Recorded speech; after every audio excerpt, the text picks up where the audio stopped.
How will you work to ensure schools are not racially separated? Lord have mercy.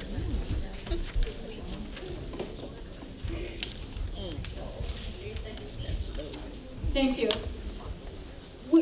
As we've said, charter schools are open enrollment schools, and we work to ensure that any student that wants to go into the school has the opportunity to do that, and that's what the parent choice is about. So we will continue to work with our schools on that front to ensure that they're open to wherever they choose to go. Again, the beauty of DPSCD is we've served all children and we've been closest to the community. Most of our neighborhoods are not diverse right now. They're becoming more diverse depending on the zip code. We need to make sure that there are schools in every community that is of high quality so children can go to the school closest to where they live. And beyond that, it's about offering programming that can bring in more diversity from outside of Detroit and inside of Detroit. I agree with both of my colleagues, and I would add that it's important that we have carefully run lottery processes for all of our schools and ensure that everyone has an equal opportunity for accessing. All right, thank you. This next question is from table 11, I believe Ms. Wilson. The question is for Ms. Shoemaker and Mr. Kimball. How often do parents sit on boards of the schools you authorize? Okay, so it's two-part. How often do parents sit on boards of the schools you authorize? And how do certain special board configurations exist legally? And then what steps do you take to ensure decisions are not based on finances alone? So if I need to revisit it, I'll repeat. First, I'd like to just share how a board member becomes a board member. So at a charter school, as far as an application, it's required to include a potential board for consideration because they are appointed by the CMU Board of Trustees in our situation. And through that process, we vet every person, meaning they have to submit an application, we do a criminal background check, we actually have to sit down and have a conversation with them to understand their goals, why it is that they want to be involved. And then as far as, and I know I'm not going to get all three parts of this, but as far as parents on there, I don't have the percentage with me right now as far as how many parents, but we do have a lot of parents on our boards, and we encourage our boards. Actually, when a school starts, they can have anywhere from a 5 to 9 member board. We often will say, hold one space to ensure that you have a parent representative on that board, and so they quite often do that. Most GVSU schools have a parent representation on the board. All schools have to have at least neighborhood representation on the board, and we take that community voice very seriously. Just to make sure the all her questions was addressed.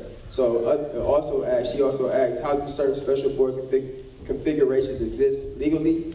And what steps do you take to ensure decisions are not based on finances alone? So I want to make sure.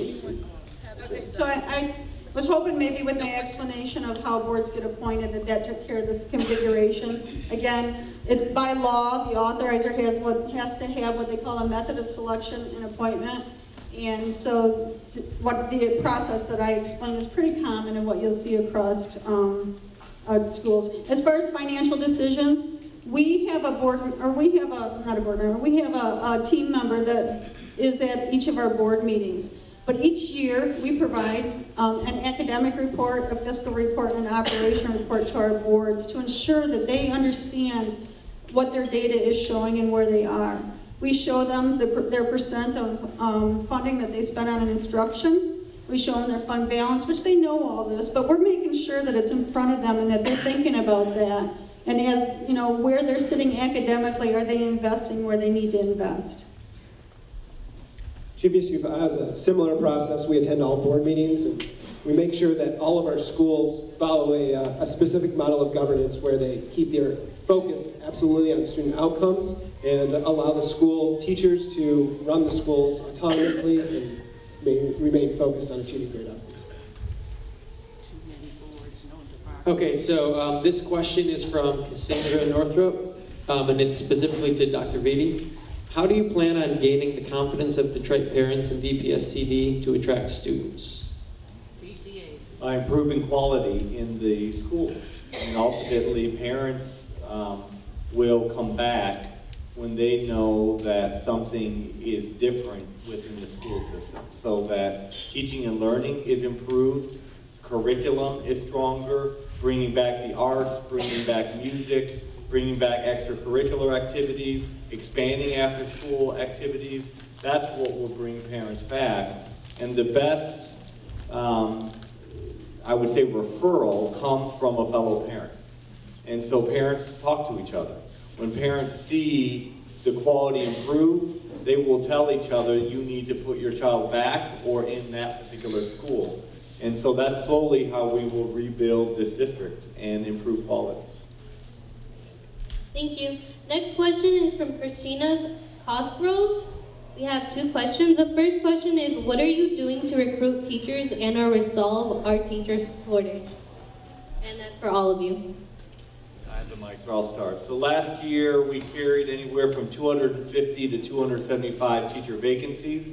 Adding the EAA schools back, 11, which is about 250 classrooms, we're carrying about 150 vacancies right now. So apples to apples, we've improved, but we know that one vacancy is too many.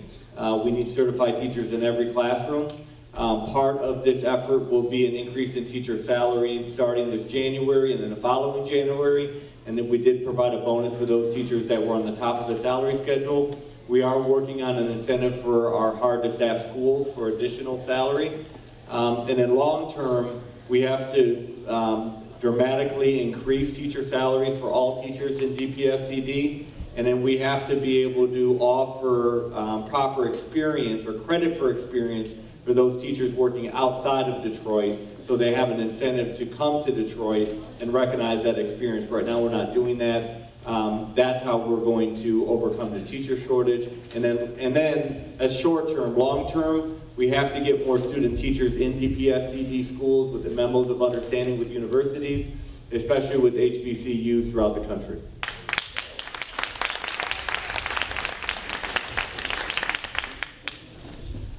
GVSU, as I mentioned, is recruiting student teachers to teach in all of our schools by paying 100% of their tuition. In addition to any faculty member in our school, we want to ensure that they're continuing their education by paying for 50% of their graduates. And like GVSU, as I mentioned, we are providing the 50% tuition reimbursement to help ensure that they can get their master's degree as well. Okay, the second question is, how are the schools implementing the Rethink Discipline Law? And that's for all of you.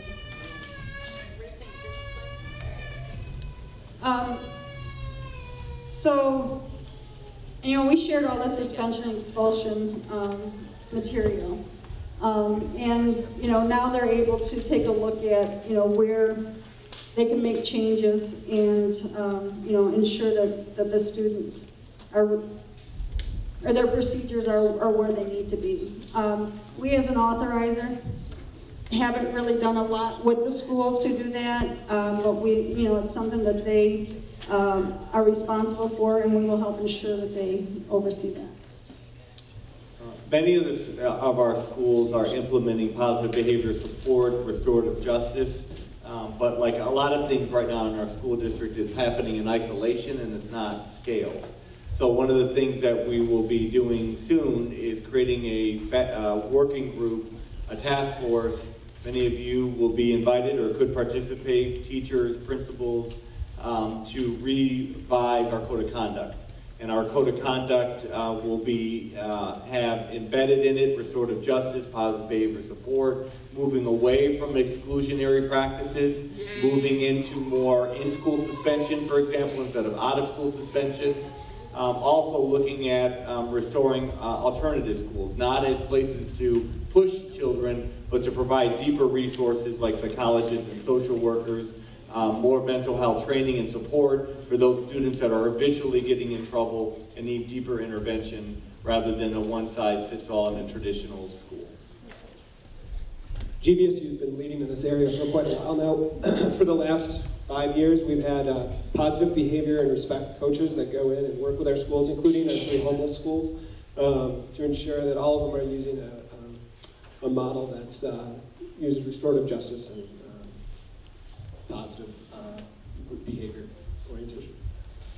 I should just add a couple examples. I was talking with our schools, and one of our schools has had a policy for K-5 right now. They will not suspend a student, and they're going to move that to K-8 next year because, and they've always felt this way, but they've really stepped up and said, you know, this is the way it's going to be. We have another school that has a high suspension rate, and talking with them, they actually have hired a new director of discipline to help them understand what the changes they need to make, because they do have a policy that, you know, does create for students to be suspended just for 1 day, and so they're taking a look at that to make sure that you know, they really are looking at ways to keep the kids in the classes. Okay. Next question is, there's no name for this question, but it's my Detroit Charter School does, and this for all. My Detroit Charter School does not provide enough space on the bus. What do we do about transportation? Is bus space more important or more books? Question mark. Well, I would say the #1 priority is the academic progress of students, and so obviously space on bus is also important, and but my answer to that would be the academics. It's often a misconception that charter schools don't provide transportation. 33% of all GVSU charter schools do provide transportation for students in Detroit. That being said, if there's a great school with great demand, we need to find a way to get students there, period. Okay, so this question is also for all of you from Martina Caldwell. And it says, I understand that Lansing's policies do not always benefit Detroit children. As a community, what specific educational policies should we be aware of and advocate to end? I'll start. I think the right policy would be a more stringent application process to create or implement a charter school where the board or the principal entity has to have a track record of success educating the children that they would educate with a new school. So meaning based on race, socioeconomic background, proven track record in that area with those same type of challenges and opportunities. I would also say that more stringent application of ensuring that there's academic improvement at those schools. And then I would also urge everyone in the room to take a close look at legislation right now that would have millage funds being shared with charter schools. We got a lawsuit coming. That is highly problematic because those taxpayer dollars can go directly from your neighborhood to a charter authorizer. Yep. That is either run by for-profit or a management company that has no accountability or tie to Detroiters in the local city. Those dollars could instantly be transformed or over time into the sale of property, the profit of building new buildings or selling those property, and none of those resources go back to the community. In traditional public schools, when land is sold or land is built upon, those are assets that stay always in the community. Here we go. I actually would like an opportunity to come back to some of those comments, but I don't want to use my time to go there. I'm interested in an accountability structure that works for everyone, and I think Lansing needs to really think about that as a charter proponent. A to F system, let's something that's across the board, but we need stability in our accountability here in the state of Michigan. And with all the changes that have occurred, I think that's where they need to focus. I'd repeal 2 laws. The first law, I would prohibit traditional public school districts from having selective enrollment schools. And secondly, I would eliminate geographic enrollment preferences. Can you repeat that? Yes, I would, number one, eliminate traditional public schools' opportunity to offer selective enrollment schools. Make sure every school is open enrollment, just like charter schools. And two, I would eliminate geographic enrollment preferences. We have a lot of students leaving Detroit, jumping over this imaginary boundary of DPS-CD, just because it's a shiny object on the other side of the city. If that enrollment priority went away, I don't think that would happen. I think they'd stay with DPS-CD or the charters in the city. Okay. Thank you. This question is from Elena Lazo, and the question is for Cindy and Rob. It's what processes are in place to ensure that charter schools collaborate with each other? Actually, so at our level, at the authorizers level, we have a council of charter school authorizers who get together on a monthly basis to talk about, what's happening in the state, as well as share best practices and how we can collaborate. As far as charter schools collaborating, I was just with the group today, as I mentioned earlier, and they're talking about, there's a meeting tomorrow where they're going to get together and really talk about some of the challenges that they face and things that they can collaborate on. Because as we talk about competition, schools are in competition as well, but yet this group of individuals recognizes that there's things that they can do together. So they're going to be working on some of those. I think that's a good point, Cindy, in that there's nothing in state law that forces collaboration, but charter schools have technically, I guess, been competing with each other for years, but we figured out a way to collaborate for years, too. And so I think that's great evidence that we can collaborate with our competitors, like DPS-CD, and it happens regularly. Another example of it is GVSU and CMU are hosting bagels and coffee on a regular basis, and it's bringing in authorizers, it's bringing in operators, to have conversations about things that are important to them. Thank you. Next question is from table 20, Werner Brox. What is the special needs population in your district? And do you have a special ed / needs PAC, Parent Family Advisory Council? And this is for everybody. So I think I mentioned what we do at Central with special education, and I said that we take it very seriously. We certainly do. We have two of the best consultants in the state. We've developed great relationships with the ISDs to ensure that if there's ever a problem, they know that they can call us, and we're going to talk to our schools and figure out what's going on and ensure that the student is receiving the services that they need. So we do not have a special education parent advisory council at the district level. It's something that we look to build this year. That's a commitment that we are making this year. We do have a special education working group. Here, some of you are in the room. It's very much focused on parents are at the table talking about eliminating barriers for kids, and we're very hopeful for the outcome. Okay, so this question is from Kent Douglas, and it's for Cindy and Rob. The question is, how intensive is the accountability process for the authorizer? As far as authorizer accountability goes through an accreditation system. It's a multi-day visit, and that requires every school to have a support system, to have the oversight systems in place, and you have to be able to articulate exactly how you're improving your low-performing schools or having a process for closing them down. And that was implemented 3 years ago, and we've seen great outcomes from it early on. I'm not sure that I can add more to that other than just to say that, the Board of Trustees are the authorizers, and they certainly hold our office is accountable, from the perspective of where their operational arm, if you will, and they, have high expectations along with the accreditation process, and both GVSU and CMU have been accredited. Thank you. Next question from Mrs. Belton. The question is, what is to be said about children/youth who have issues after count days with being suspended numerous times and for extended periods of time? And it's for all of you.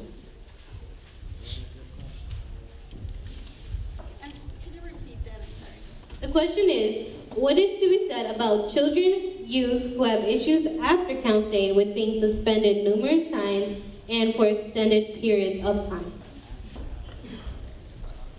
You know, from our perspective, that's a problem. You know, if that's happening with children in any of our schools, we would certainly want to know about that and be working with the school to figure out why it is that that's happening and ensure that it doesn't happen in the future. So this is happening transparently too frequently in our school district, depending on the school and the student. I don't want to repeat myself. I think it goes back to the code of conduct.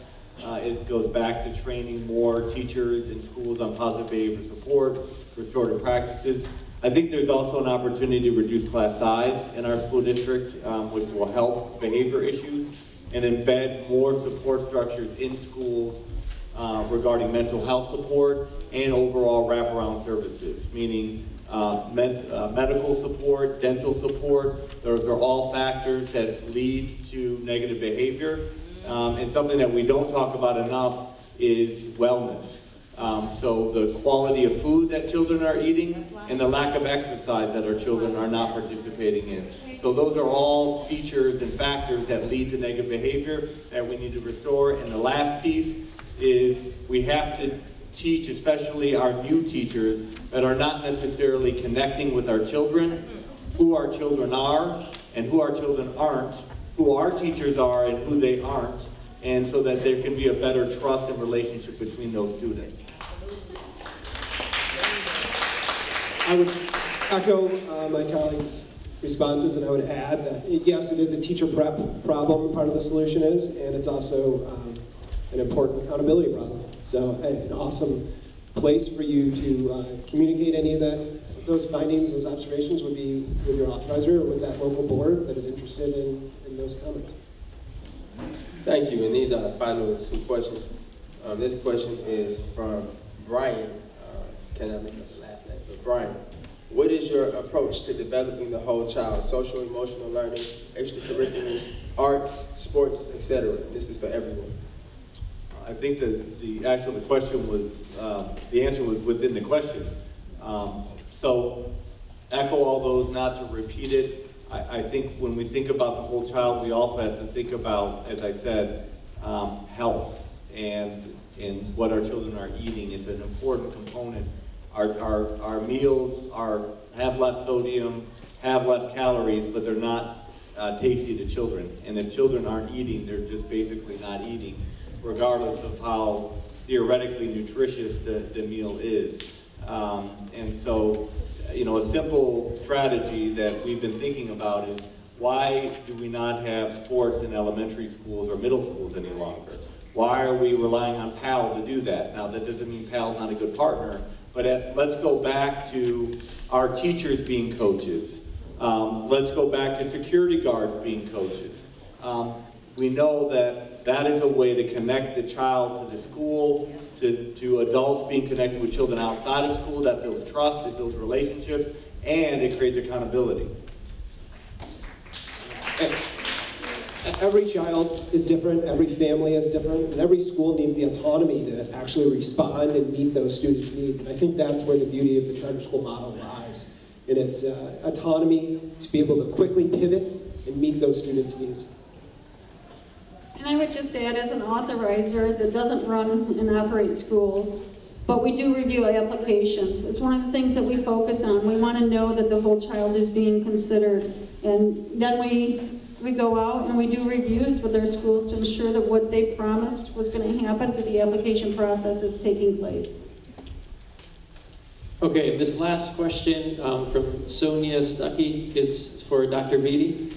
And it says, when you were deciding where to place the new Montessori programs in DPS, why are there none located in areas where the income is low? So I actually did make that decision, to clarify. That was done last year. I'm very supportive of the Montessori program. I'm glad that we started to incorporate them in the district. I think one of our opportunities as we move forward in rebuilding the district is, one, restore feeder patterns. I think that's going to be an important part, because feeder patterns are anchored in the community and allows children to see who they are and where they'll go to school over time. But linked to that is ensuring that every school has a unique program. Just having neighborhood schools in and of itself won't also work. There needs to be unique programming to give that school an identity. And so Montessori programs, I think, allow that to happen. But our next goal, when we're talking about Montessori and accelerated programming, is to spread it equally across the city. So that regardless of the zip code we're talking about, there's access to Montessori, there's access to international baccalaureate, early college, advanced placement, dual enrollment. Those kind of programs have to be spread across the city and not just isolated to certain schools and neighborhoods. That's our work moving forward. And that's clearly about equity and access.